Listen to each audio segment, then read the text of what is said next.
Been growing and growing and growing in stature to the point where, of course, now it's one of the premier races in the world. There's a very unhappy horse. Wanted to take a little nip out of that passerby, I think.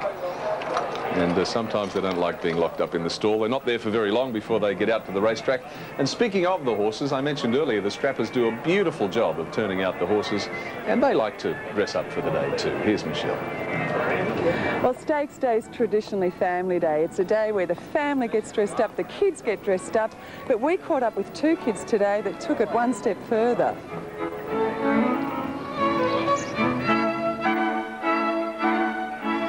Hi, I'm Matthew Chase, and here's my horse Cajun.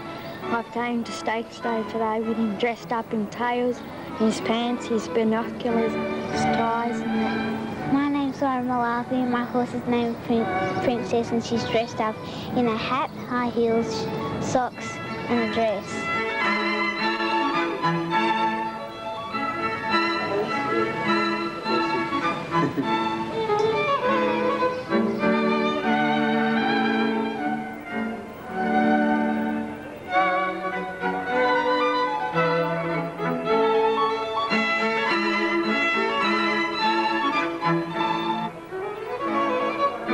It's a day where people come and get dressed up and enjoy themselves watching the races, and they really enjoy it.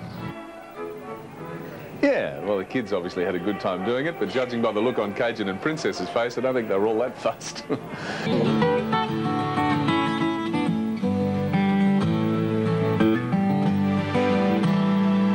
Handling 500+ kilograms of highly strung thoroughbred, athletic, at times stubborn. A big task for the hardy team of barrier attendants under the supervision of the starter and the man who calls the shots, Kevin Blackmore. Righto, boys, thank you. Come on, bring them up, please. Charles, Matthews, King, Paul, Muntz, Trevor. Righto, boys, come on, bring them along. But before the gates open, there is the occasional moment of drama. Go, Jack. Come on, make it. Easy, boys, please. You've got yourself It's out, Paul. It's out.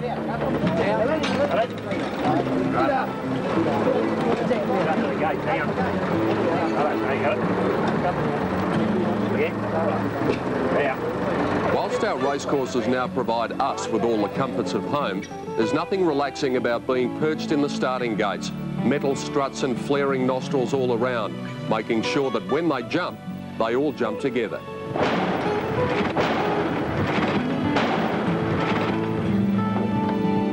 These men do indeed get the closest look at the horses of anyone at the races, bar the jockeys, of course.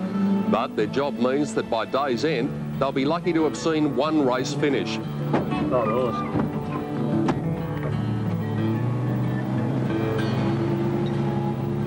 So today, as you get those last-minute jitters, wondering whether this might be the race that nets you a fortune, just spare a thought for the men who'll be working hard to make sure you have every chance of doing so. And they're racing now. Absolutely, that's a tough job. Anyone who's worked around horses a little bit and copped a boot, let me tell you, it hurts. And as Pete said earlier, I think handling about half a tonne, 500 kilos of horse flesh when it's not happy is not an easy job at all. And as we said, could not do it without them, Peter Donegan. All right. We'll go to Pete in a minute. He looked home on Tuesday before just being beaten by Social Rule. Look, he's as honest as they come, Pete, and just looking at him here in the mounting yard, he looks an absolute treat. He's very, very fit, this fellow. He's got 56.5 kilos here today. The 2,000 metres to him isn't a problem. He's there with a chance. Number 2 is the favourite. He looks bright, he looks alert, he was up on his toes before Doremus, and of course he beat Ice Doctor quite convincingly at Caulfield, and then Ice Doctor's gone on to win the Kyneton Cup, so the form line reads well. More importantly, this horse just gives the impression that he really is a star in the making. I believe so, Peter. This horse, at his last start, he beat Ice Doctor. He won the Kyneton Cup during the week. He's a terrific horse, this fellow. He does get back, so don't worry about that too much, because he does storm home, and you'll see that today. Saracen, number 3, drops in class from his last run. He finished down the track at Caulfield in the Caulfield Stakes behind Rough Habit, and he normally races up on the speed, Jen. Yes, he does like to race there. He'll probably lead here, Peter. He was outclassed at Caulfield at his last start in the Caulfield Stakes. I'd probably give him a place chance. Number 4 is Bon Clichere. I know you give her a chance. Pardon me, Paddy Payne is the rider here. And a pretty good effort over the 1600 metres last time, probably more appreciative of the 2000 metres. Yeah, she's as honest as they come, Pete. Bon Precheur, she never really puts in a bad race, and she's probably there with the place chance. I just doubt whether she's quite up to Doremus' standards. Not in the mounting yard at the moment, Bon Precheur, but we'll have a look. Number 5 is Our Stargate. And the rider here is Tony Allen, who, of course, has tasted success at Flemington one day on the great mare Empire Rose. Sure has. Yes, he's here to ride this horse here. Hard to line up this one. I haven't seen any of his New Zealand form, but gee, he would have to be good to beat Doremus. Trained by Laurie Laxon is number 5, Our Stargate, who trained Empire Rose. And number 7 is Ceto Bridge. Alfie Matthews, the rider here. Trained by Paul Cave at Warwick Farm. He got the Quinella in that race the other day when they went past the post, but Ceto Bridge actually lost second placing on protest. But it was a pretty fair effort, with Michael Canaan using the stick in the left hand that day. Yes, Ceto Bridge, well, he raced 3 wide on that occasion, and he ran on very well considering. He lost second on protest. Look, it was a pretty good run, and I'd have to leave him there with the place chance. All right, we'll get a shot of Bon Precheur as soon as she does come into the mounting yard. But prior to that, Jen, let's take a look at your selections. Hard to go past this favourite. Too hard to go past him, Pete. I have to tip Doremus. I think he can win again here. From number 4, Bon Precheur, because she's so honest, and number 7, Ceto Bridge, just on his run on Saturday. It was a pretty good effort. And from me, it's that fellow Doremus, and I don't think there'll be too many dangers. You'll be taking short odds. But, well, it's better than bank interest, really. Third event, the Graysmith Stakes, 20 minutes after 1. Let's see if he's tightened up at all on the tote with Dan Malicki. Here's a tote call on the third. $10.50 for Sports Beat, and Doremus showing $1.40 for the win.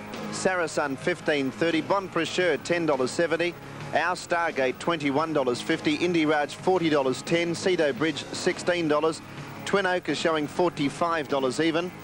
9 is bent on winning $71.30 and Backslap at $29.10. So if you like something else in the race, you're probably looking at the best way to have a bet here, Pete, is something for a place, because Doremus long odds on money back a place. Everything else is better than even money for the place. I think the reason was that the girth didn't fit on Bon Precheur, and they had to change the girth, so that horse has had to be resaddled, and that's why she is a little bit late coming into the mounting yard. And as she does, we are hit by a nice little downpour of rain. So it's good here, actually, because we're in danger of getting sunstroke at various stages, but then we get cooled off, and you can see everyone else is too. The map for race number 3, the Graysmith Stakes, they start at the 2,000 metre mark on the riverside of the course, and this being a little bit smaller field with only 10 runners, they'll have a posse pretty early in the race. I'd suggest Saracen will set an even pace, so it should be an evenly run race. And then at this stage, I think we'll see Doremus heading up for the lead and coming away as they get down to the finish at the end of the 2,000 metres. Nice down here, isn't it? It's unbelievable. The rain is just pouring straight in on us here. All right, well, they're getting some exercise with Bon Precheur, and at least they're keeping warm as the rest of the field goes to the start for the third. We'll take a break, find some shelter, and be back with you in a moment.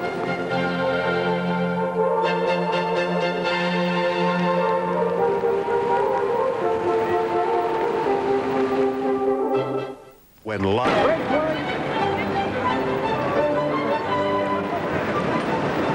Everyone's looking for cover out here at Flemington today, and spare a thought for our crew, the 23 cameramen we have situated around the course, and of course the hardy punters out here who just were hit by a terrific shower of rain in that commercial break. But true to Melbourne's form, it's only light drizzle now before they move into the stalls for the start of race 3 on the card.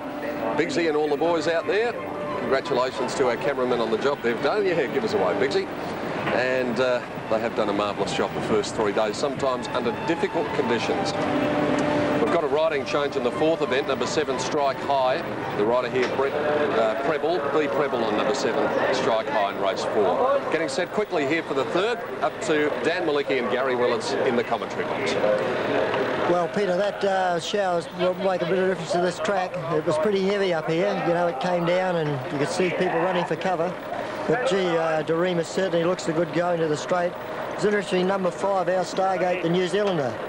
How he'll run, and I did like the look of number 4, Bon Precheur. Now they're all set to go. All locked away. Ceto Bridge on the outside. Doremus has very prominent dark blue and pink hoops and a pink cap, so he shouldn't be too difficult to pick up. The light goes on and they're off and racing now. A pretty good start too. Indy Raj is going to drop out to the tail of the field with Ceto Bridge and Twin Oak early. Sarah Sun jumps straight to the foal in his favourite role, the leader by 2.5 lengths. In second placing, our Stargate, bent on winning third, and Bon Prechau's racing forward today. Getting into fifth placing was Sport Speed and Doremus racing on the outside of Backslapper. Then came Twin Oak, and around the outside of it, Indy Raj, and a length away, Ceto Bridge, last of the 10 runners, and about 8 lengths off the leader, Sarah Sun. They're racing up towards the 1,400 metre point, and Sarah Sun in front. Leads by 2 lengths to Bon Precheur. 1.5 lengths away third, our Stargate. That's the Kiwi on the outside of Bent on Winning. Followed by Doremus, who gets into fifth placing with a pink cap, and Backslapper on the rail. Sports Beat next. 2.5 lengths to Indy Raj and Twin Oak, and a length and a half away last of all, Ceto Bridge. Still about 8 to 10 lengths off Sarah Sun. At the halfway point, 1,000 metres to travel. Sarah Sun 2 lengths to Bon Precheur. She settled nicely. 1.5 Bent on Winning and a half to our Stargate. Followed by Doremus, who's about 4 lengths off the lead, and down on the rail was Backslapper from Sports Beat. 2 lengths away, Indy Raj, and then Twin Oak, and last of all was Ceto Bridge. 800 metres to go. Sarah Sun 1.25 lengths to Bon Precheur. 1.5 to our Stargate and Bent on Winning. Fifth placing Doremus, and then Sports Beat, followed by Indy Raj, Backslapper, Twin Oak, and last of all Ceto Bridge. 500 metres out. Sarah Sun in front will turn 2 lengths clear of Bon Precheur. Third placing our Stargate. Doremus goes past it, and then Bent on Winning. Further out on the track, Indy Raj from Sports Beat. 400 metres to go, and Doremus has loomed up on the outside of Sarah Sun. Then our Stargate, Bon Precheur battling on, and they were followed by Indy Raj and Ceto Bridge running a race. Doremus under pressure at the 200. Ceto Bridge is coming at it. Then Indy Raj and Bon Precheur. Ceto Bridge goes to Doremus. Doremus and Ceto Bridge. Doremus is finding something like a good horse, and he'll get home. Doremus a half a length to Ceto Bridge, and 3 away Indy Raj. Then came Sports Beat. They were followed in by Backslapper, Twin Oak, Bent on Winning, Bon Precheur. Back of the tail, Sarah Sun and our Stargate.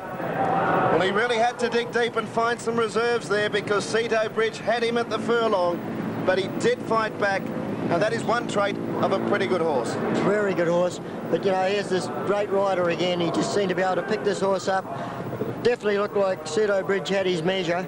Got past him actually, and then Damien actually put the whip away and picked the horse up, rode it hands and heels, and it found like a good horse. But gee, he's just riding so well. Just can't seem to do anything wrong. $1.50 and $1.20 approximately for Doremus. Ceto Bridge $2.90, and Indy Raj approximately $5.70. Well, I suppose if you back them, they can give you a hard failure at any price, but particularly when they're 2 to 1 on. And here it is here. That is Doremus, the winner. You'll see here, Ceto Bridge definitely gets past him. I'd say a good half length in front of him here. Damien's got the whip out. He'll put it away in a minute and pick the horse up. Just seems to be able to make him find a little bit. There he goes. Picked him up here, hands and heels. And, you know, that's jockey is just that confident to do that on a horse when you're that close. He ended up beating Ceto Bridge fair and square a half length, and it ended up being soft, but he might have been left in front a little bit too early at the top of the straight. Really? But I'm sure trainer Lee Friedman will still be very happy with the horse's fighting finish, Peter Donegan. Well, we said before that we might see a top horse, and Lee, I think we have. Everything that possibly could go wrong did go wrong, and he still won. Yeah, he didn't have much luck on the run, did he? I mean, that often happens in those small fields when you draw wide. He got padded 3 deep the whole trip, and then got attacked on the corner by something trying to push out and give him a severe buffeting, and then he's had to fight back and win. It was a very good effort, yeah. I think it was our Stargate that got him on the turn. Here are the closing stages now, and there's no question that Ceto Bridge did head him on the outside. Yeah, she definitely got about half a length in front of him, but he's come back from the style of a good horse when he was asked to. So I would have liked him to have come through that a bit softer than he did, but well, a win's a win. How good is he? I mean, can he go on to race at the top quality? Well, we don't know yet. He's still learning all about it. He's come a long way in a short time, so you know, we're hoping he can. We're hopeful that he'll make, and this will probably be short of his best trip later on. We might be able to take a look at just what happens on the turn here, and we can see that Doremus, after being trapped wide all the way, is just about to move up and make his challenge, and our Stargate has just come out and grabbed him there and really did put him off balance, and that's the sign of a good horse when they can overcome all that difficulty, balance up again, be headed and still win. He's just done everything right. Yeah, he's done a great job, and keeping in mind he's had his 7th start in a race today and a stakes race he's won over the carnival. So, oh no, he's got a good future. Good future. Well done again, Lee. Thanks. DeRemus, the winner in the 3rd. Here's Johnny Letts out there with Damien Oliver. Damien, a very impressive win. You were headed about 200 out. Yeah, it was, Johnny. He had a bit of a loaf there about the 200, but as soon as he saw that other horse get in front of him, he kicked back and beat him comfortably in the end. Yeah, it looked like he settled down very well in the run. He get a bit further? Yeah, he will. You know, he's a real stayer, and the further he goes, the better he's going to get. And he's won 5 out of 7. You can't ask much more, can you? Yeah, he's a pretty impressive record. I think you'll hear more of him, Joe. I think next year around about this time, in about a 3200. Yeah, I hope so. Good luck for the rest of the carnival, Dame. No, good ride. Thanks. Damien Oliver, who's tasted success, and there's Tony Allen coming back on foot. Our Stargate is already back in the mounting yard, but the horse that we're all talking about is DeRemus. That fellow there, he's got the makings of a particularly good racehorse. DeRemus, the winner, number 2. 2nd placing, going to 7 Cedo Bridge, and 3rd was number 6 Indiraj.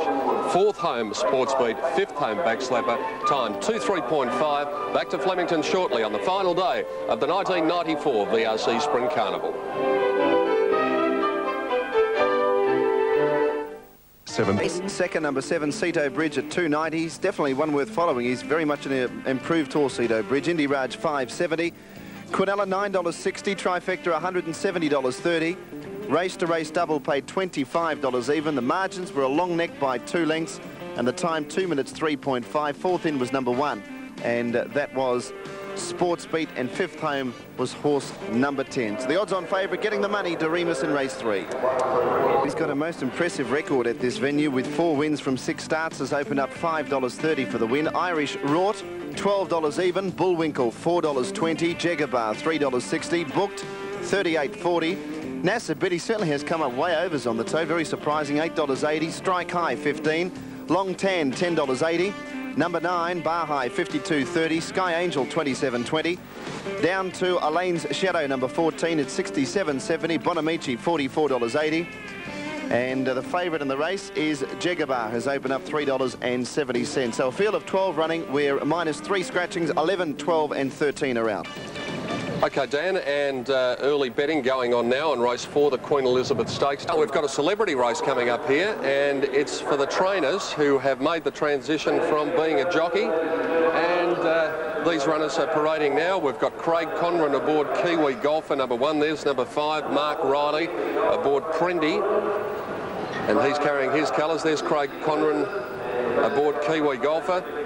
And Tim, well, these boys look pretty fit, and they should still be able to ride. I reckon they're going over 600 metres here, but it's on a busy day for them. It's nice of them to get out there and give us a novelty race. Last year we had the Shetland ponies, of course, and that was something different. Well, I tell you what, I thought a few of these blokes might be a tad overweight, but they all look pretty fit, don't they? Yeah, it's at catch weights today, so it doesn't really make any difference. But a lot of them, Tim, of course, ride work, and they'll do their own track work, so they're no strangers. There's Tony Vassell, who'll be riding Ascetic Ruler here, and this horse ran 4th at Werribee at its last start. So Letsy's going to escort them down there. Craig Conran on Kiwi Golfer, Dean Lawson on Dublin Lad, Michael Serkey is riding Black Ninja, Midge Didham, who was a Melbourne Cup winner, of course, back in 1970, he's on North Star Lady, Mark Riley is riding Prendy, and Tony Vassell is riding Ascetic Ruler. So they're going to go a little bit quicker than the Shetland ponies did last year. I think we all remember Kerry-Ann Kennelly in the race here last year, Tim. I think she's just getting over the bruising on a certain part of her anatomy when she came off last year. Very ungraceful dismount it was on that occasion. In fact, quite a few. I think one went backwards too, didn't it? Yeah, and they took about 15 minutes to catch them after the race too. They got over there at the 1400 metre start and they were running rings around the attendants. None of that will happen here. Everyone looking very fit. They do look well. And they love being a part of the atmosphere too, you know. As I said, it is a busy day for them, but they're pleased to give it their time. And it's something a bit different. And normally you find, Tim, with these celebrity races, you know, between races, the punters will be out the back having a bet. But the crowd always stays around to have a look at these, and they're great fun. Well, I'll just bet that these fellas love being out on this great racetrack again, and maybe having a few memories come flooding back, eh? Especially for Midge Didham, that day when I saw my first Melbourne Cup back in 1970, when he won on Baghdad Note. And I can still see its colours, emerald green with white striped sleeves, I think it was, the old grey horse when he beat Vansittart and the 3-year-old Clear Prince, which was ridden by Peter Cook back then. Clerk of the course for many years back, Dad, no, wasn't he? Yes, he was. Yeah. Unfortunately, he passed away just a couple of months ago. He was well into his 20s, and he was looked after by a fella called Jim Lawrence, and those two were almost inseparable. I know it was a very sad day for Jim when Baggy did pass away, but he had a wonderful life. Oh, yeah. A man who loved him greatly. They become part of the family, they really do, but if they make it into their 20s, that's a pretty good wicket. And, yeah, the crowd's looking in anticipation here to see how these old jocks turn trainers. Well, some of them aren't that old, but turn trainers are going to go in the celebrity race, 600-metre race, and it'll be terrific to see. You can bet they'll all be trying, because I can tell you they wouldn't have lost any of their competitive spirit, that's for sure, Pete. It's a wonder why Letzi isn't in the race, because he, of course, has trained a few. Oh, maybe he's just too busy working for us. He might just chime in behind them all, you think, on Banjo? Yeah, I think Banjo could be coming down behind them. I think it'll be some way behind them, but as they get up there to the stalls, Dan, if you see one in the all blue that you haven't got on your list, it is Letzi. With the coattails flapping, yeah. Danny Malecki, what do you like from your vantage point? Well, I don't know. This is very tricky, isn't it? Yes, very tricky. On the horses, I would suggest probably Tony Vassal would be the favourite, because he's aboard a Cetic Ruler who goes pretty quickly.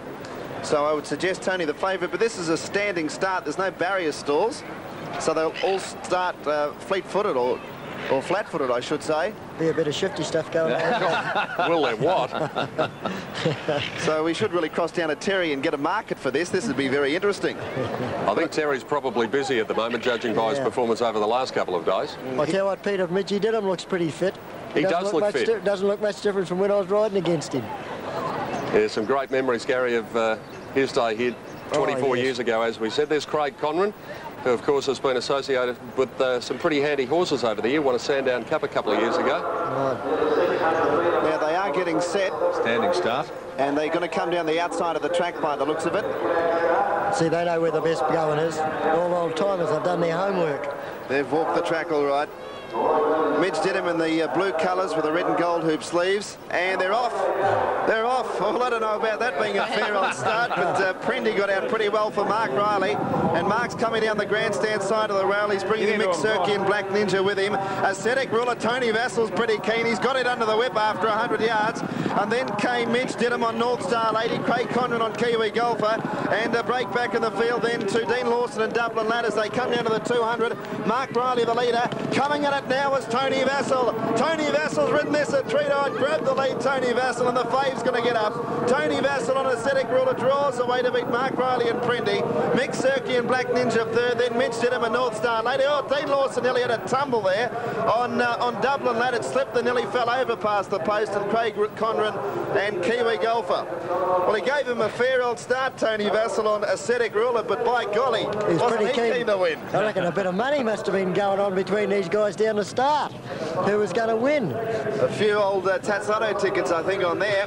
Well, he stood Mark Riley, I'd say, about 6 lengths at the 400-metre point, and the horse had been hit about a dozen times already. Yeah, he was a very good rider, Tony Vassal. By gee, he could use the whip on a horse too, and he hasn't lost it. Well, I think Tony must have been looking forward to a weekend away or so, Pete, because the winning prize is 2 nights accommodation at the Bryson Hotel with a $100 food and beverage voucher plus a $500 blazer voucher. So he may have been a little bit cold, and he might have wanted a good weekend away. He's got you reckon there might be a protest on the start then? Well, it was it was well, it was an ordinary start, wasn't it, really? I think Mark Riley yelled out, go. Oh, you should have said in the call, Dan, because it's the old race caller's expression. The starter wouldn't have been happy with that one. There we go. No, most definitely. Look at this. You watch Mark Riley in the gold and red. See, he's trotting up, and I reckon he yells out, go. Yeah, go. He does. Oh, the boys have had some fun out there, and Tony Vassal was serious, but I think the only thing he's going to be disappointed with, boys, is you mentioned the accommodation. It's only a $100 food and beverage voucher. Knowing Tony, I think that'll get us about halfway, and there's one that's riderless. Oh, no. Midge Didham. Midge Didham off North Star Lady, so let's hope that Midge is okay. I will tell you that, actually, we can't see him at the moment. There he is. Yes, have you seen him? Behind the ambulance. Under the race. Uh-huh. So let's hope that Midge is all right, and North Star Lady coming back, but we'll check into Midge's condition there. He looks as though he's okay, just kneeling up there. Just a little bit winded, I think. Yeah, I don't know, because I'd tell it wouldn't be from fitness with Midge, because he's very fit. Yeah, well, the ambulance boys getting over to attend to him. I noticed the horse was hanging in very bad, Peter, when it was going past the winning post. So whether it's run into the rail or something and dislodged him. There he is. Midge is okay. He seems okay. Yeah, he looks fine, Tim, so that's good news, and congratulations to Tony Vassell after the celebrity race. Yeah, well done. And some good form being shown there. I think Letsy's going to wander over and see if he can get North Star Lady and bring him back, and Midge looks okay. Some of the ladies in their beautiful ensembles, of course, capped off with a hat. Now, hats, of course, are very traditional at the Melbourne Cup Carnival for the ladies as well as for the fellas too. You'll see fellas in anything from a baseball cap to an akubra to a top hat, but for the ladies, well, it's almost required wearing a hat, and Michelle has gone to have a look around the racecourse.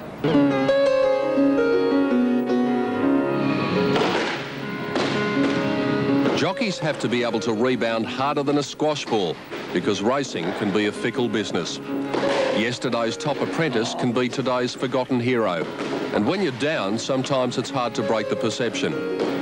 Rod Griffiths had to leave Australia before he could bounce back. A 2-year stint in Ireland changed all that. Competing against the best in the world like Willie Carson, Steve Cawthon, Pat Edery and others saw him return a more patient, relaxed rider. They were terrific people.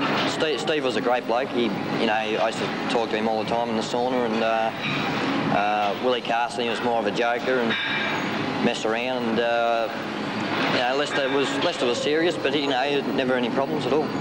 While over there, he picked up a number of rides for Sheikh Hamdan bin Rashid Al Maktoum, winning 42 races in the famous Blue with the Epaulets. I was contracted to ride through him, and we raced about 40 horses for the Sheikh in Ireland, and I was fortunate enough, I think I rode about 48 winners for him in the 2 years I was there. Last spring's win on primacy for Hayes in the Nissan Stakes was just the boost his career needed. And this spring, he's been back with the Sheikh, riding Jern, winning the Bill Stutt Stakes at Moonee Valley for another mildly rich owner, Robert Sangster, attracting Lee Friedman's attention for Northwood Plume, and of course, capturing the Victoria Derby on Blevick. Yes, what a terrific ride that was on Blevick to capture the Derby. Well, if you could look behind...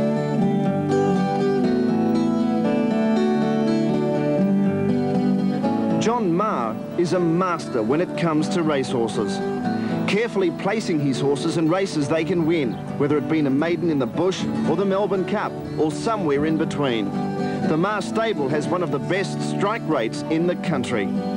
The famous Chiquita Lodge stabling complex at Flemington is one of 4 operations that also include stables at Caulfield, Randwick and a pre-training complex, Huntley Lodge. We've got some really good, nice young horses coming along. A couple of exciting young horses, I believe. But at the moment, you're really relying on horses like Either Bell, really. Espinosa taking part in the Nizens. Chiquita Lodge was occupied by Tony Lopes until Maher took over in 1989. Sponsors' billboards adorn the exterior of the stables, making it clearly visible from the Flemington grandstand. Maher still reflects proudly on the deeds of What a Nuisance, an old gelding almost crippled by injuries, who under the guidance of Maher's tutoring won the 1985 Melbourne Cup. He was stronger, he was well ridden, and as I say, he was a great old tough gelding, so that was a wonderful thrill some time ago now, but it's still happening. What a nuisance wins the fastest Melbourne Cup. Cup week is a pressure week. Every racehorse owner loves their trusty steeds to compete at the carnival, and John Maher loves to win for them. This day 12 months ago, Maher prepared 5 of the 8 winners to cap off one of his finest achievements in racing. It's the hardest week to win, I believe. At the moment, not sounding too bold about it, it looks that we've got sort of, I suppose we've got 12, 14 horses that will really run well over the carnival. Maher is quick to point out the hard work and dedication from the behind-the-scenes crew that make it a team effort, and a very successful one at that. Yeah, it can be a tough life, but a very rewarding one, particularly during this week. As we go down to have a look at them for the Queen Elizabeth, here's PD and Jen. Tim, there might be some reward for John Maher here in the Queen Elizabeth Stakes because he's got Gegaba, who's one of the popular picks here, Jen. And also coming up pretty short on the tote, they've been listening to you, Dark Czar, he's only showing around about the $5 mark. And he's an interesting horse, as you said. His form doesn't read that well on paper, and he's interesting in the fact that he's a swayback, and you don't see too many of those in the races. You don't either, Peter. Look, Darks, I don't think he needs all that much justification because he has won $787,000, and that's a pretty mighty effort. He's been a good, consistent racehorse throughout his career. He does go well here at Flemington. I just think he's too good to dismiss here. He's got 56, well, he's used to carrying big weights as well, so I thought he had a good each-way chance. If you go through the form line on the second last appearance, number 2 Irish Rawd's definitely a chance in this race. It finished